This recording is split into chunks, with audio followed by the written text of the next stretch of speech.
Сәлем достар, сіздермен бірге мен Ержанболат, менің қасымда інім Ерболат. Амандасып қой. Сәлем достар. Мен сіздерге бүгін киім кидіретінді көрсететін боламын. Ол үшін бізге осы заттар керек. Мінекей, үстіп. Нерден қазір мен бір мынаны ала салайық. Міне, сосын мынаны бүйтіп қоямыз. Міне, енді осының ішіне мына астына аяқ киімді, ортасына осыны үстіп қойып шығамыз да, астына наны қоямыз.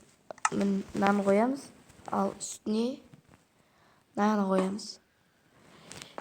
Қазір мен выживанияға ауысқан соң сіздермен көрсем. Міне достар, выживанияға ауыстым. Енді қараңыздар. Мына жерде киім толып тұрады, қараңыздар.